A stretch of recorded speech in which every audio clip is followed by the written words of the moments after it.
Hello, everyone. Good morning. Merry Christmas.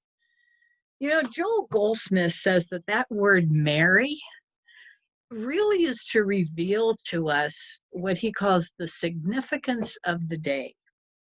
The full significance of Christmas, of course, really can never be known except through an understanding of the nature of God.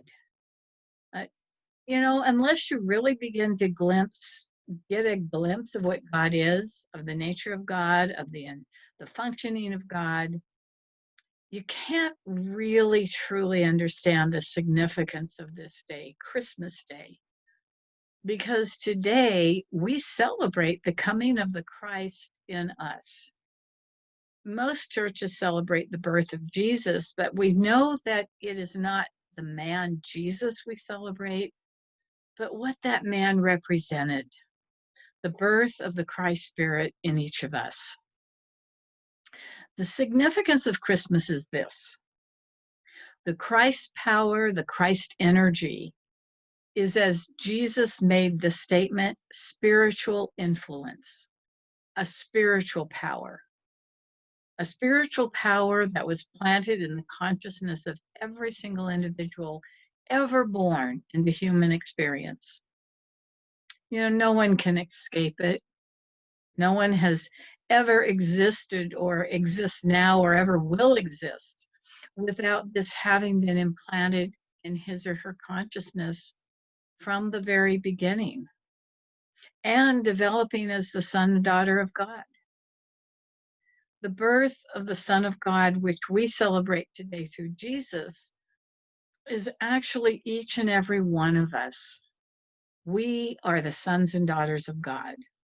We are the Christ in human form, just as Jesus was. Jesus made the statement, I am come that you might have life and that you might have it more abundantly. Not I, Jesus, but I, the Son of God, is come that you might have life, that you might have it more abundantly. I am the bread, the meat, the wine, the water. I am the resurrection. I am life eternal. The Son of God is all of this. And the Son of God, the Christ, is in the midst of you, in the midst of every individual since the beginning of time. There's this story that tells of an ancient king who he himself was very peaceful, just, merciful, and kind, but who had a neighbor king intent on war, on conquest. So this king, because of the nature of his own being, sent an ambassador to the neighboring king to seek peace. Meanwhile, of course, to protect his people, he had to prepare for war. So from one end of the nation to the other, preparations were made for war. Factories turned out war materials, and gradually the smiles faded from the faces of the people. Joy went out of their hearts. All of this, of course, in preparation for a war. And well, they probably knew the nature of war. The king kept praying for some means of changing the situation, of bringing about peace or harmony. And one day, the wife of one of his officers came to him and asked to reveal a secret to him. She did. She whispered in his ear, and it made him smile. What she told him and what he told her, to go out and meet other women of the city and tell them the secret, not the men, just the women, to confide in each woman in her ear this secret and let it go through the city and the land. Then he went to his own wife. He told her the secret and had her go out abroad in the land and meet the women and impart to them this great secret. So from end to end of the nation, these women traveled, imparting this great secret to other women. Then soon it was noticed the smiles began to return to the faces of the people. and singing was heard in the land again, and joy was abroad. On Christmas, word came from the ambassador that a peace treaty had been signed. The king issued an edict that all war preparations were to cease, and the factories were to be turned to peace products. They quickly learned it had already been done. For several weeks, the factories had been changing over from war products to peace products. And this was part of the reason of the merriment in the land. And then, of course, the officers of the court all wanted to know, what is this great secret that has been given out to our women and has produced this great effect? He told them, the secret is this: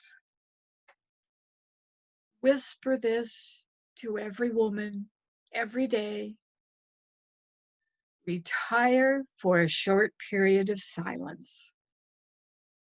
Go within yourself, but do not pray to God for peace. Do not pray for peace at all. Do not pray to God for anything at all. Just sit there in the silence and find peace within yourself. Feel peace within yourself and do this every day.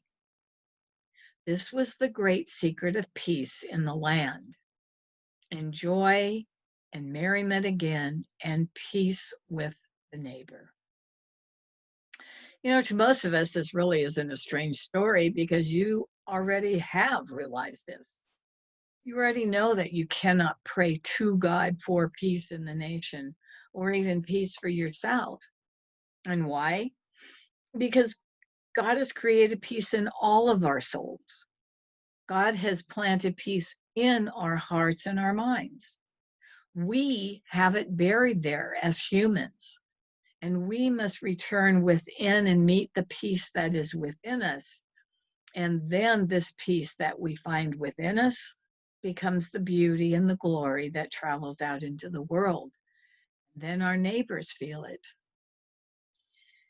The idea that if I meditate for 15 minutes a day and I find the peace within myself, that if I find the center where the Son of God, the Christ of God, is within me, and I become one with it, that then travels out and everyone feels that peace.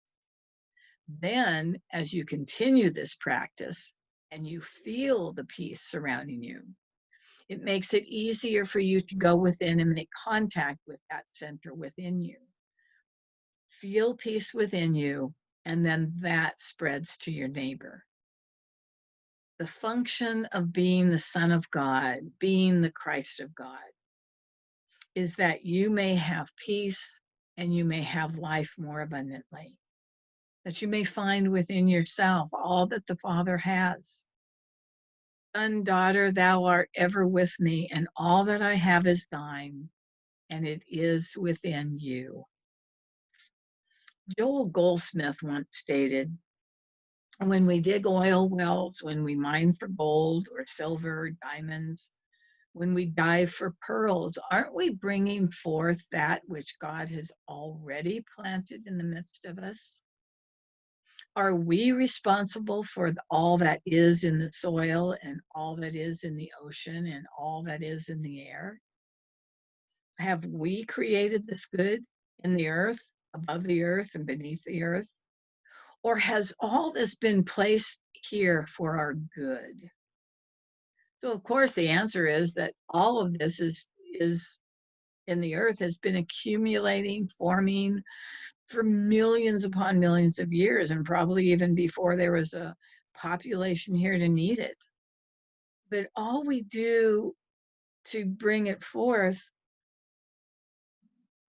is that which God planted in the midst of us. That's all we do. And this is also true of the spiritual universe. God has planted in the midst of us his kingdom. Think of that. The kingdom of God is not in holy mountains or holy temples. The kingdom of God is within each and every one of us. How are we to enjoy the kingdom of God?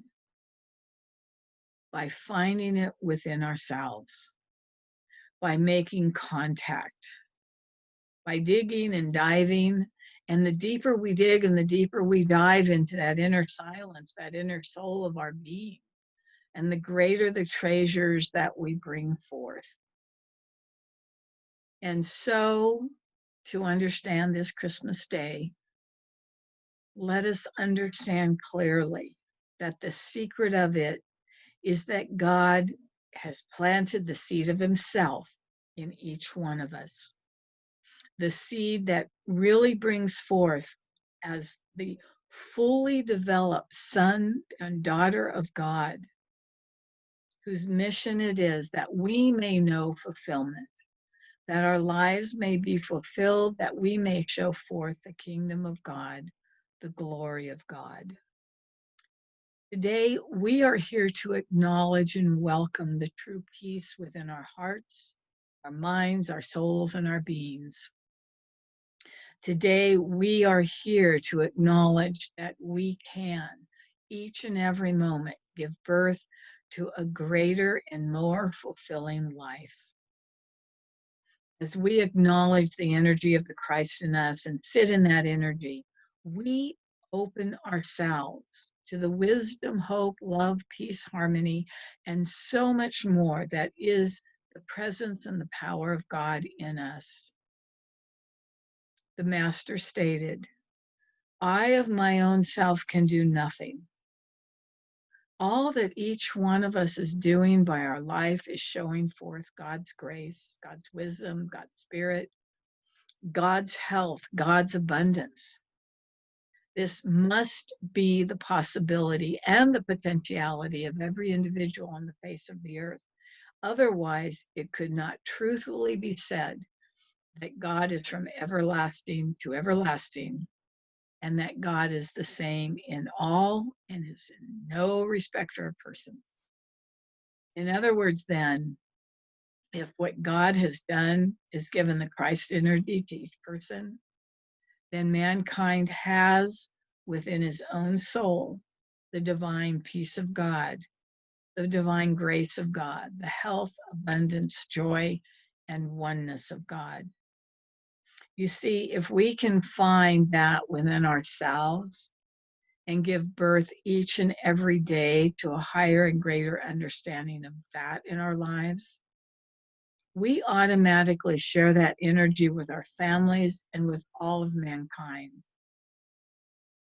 Joel Goldsmith once stated, we raise up the Son of God in us through our meditations, through an inner contemplation and communion with that Spirit that is within us.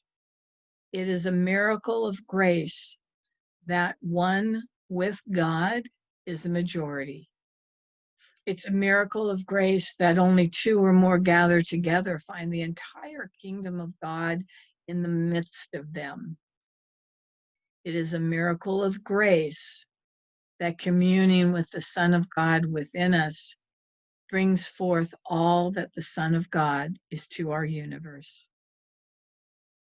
Every individual has within them the potentiality of fully being and expressing the Christ, the Prince of Peace, the fullness as the Son of God.